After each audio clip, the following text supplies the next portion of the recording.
বন্ধুরা আসসালামু আলাইকুম, আশা করি সবাই ভালো আছেন। তো বন্ধুরা, আমরা যখন একটি মোবাইল নতুন কিনি, কেনার পর দেখতে পারবেন ওই মোবাইলের অনেক স্পিড থাকে। কোনো কিছু যদি আমরা ডাউনলোড করি তাহলে দেখতে পারবেন অনেক স্পিডে ডাউনলোড হয়, কিন্তু ওই মোবাইল যখন 2 থেকে 3টা বছর যায় তখন দেখতে পারবেন মোবাইলের কোনো কিছু ডাউনলোড করতে হলে অত সহজে ডাউনলোড হয় না। তারপর দেখতে পারবেন হ্যাং মারে, অনেক কিছু নানান সমস্যা দেখা দেয়। যখন এরকম কিছু দেখা দেয় অনেকে দেখতে পারবেন তাদের মোবাইলটি চেঞ্জ করে ফেলে, কিন্তু ওই মোবাইল যদি আপনি চেঞ্জ না করে আপনার যদি একটা সেটিংস করে নেন তাহলে আপনার মোবাইল নতুন কেনার পর যেভাবে স্পিড থাকে ওইভাবে আপনারা স্পিডটা পেয়ে যাবেন। সেই সেটিংসটা হলো, আপনি যদি আপনার মোবাইলটা রিসেট করে নেন তাহলে আপনার মোবাইল নতুন কেনার পর যেভাবে স্পিড থাকে ওইভাবে আপনারা স্পিড পেয়ে যাবেন।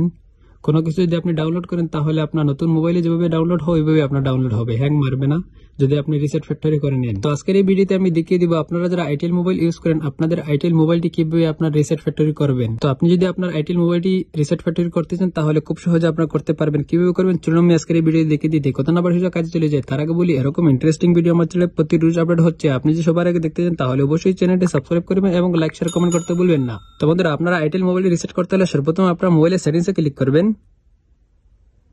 তারপর আপনারা একবারে নিচে আসবেন, আসার পর এখান থেকে আমরা দেখতে পাচ্ছেন সিস্টেম, এখানে আপনারা ক্লিক করবেন। এখানে আসার পর এখান থেকে আমরা দেখতে পাচ্ছেন রিসেট ফোন, এখানে আপনারা ক্লিক করবেন। তারপর এখান থেকে দেখতে পাচ্ছেন 3টা অপশন শো করছে। 3 নম্বরে দেখতে পাচ্ছেন একটা অপশন শো করছে, এটিতে আপনারা ক্লিক করবেন। এখান থেকে দেখতে পাচ্ছেন অ্যাডস অল ডাটা, এখানে আপনারা ক্লিক করবেন। তারপর এখান থেকে নিচে দেখতে পাচ্ছেন অ্যাডস অল ডাটা, এখানে আবার ক্লিক করবেন।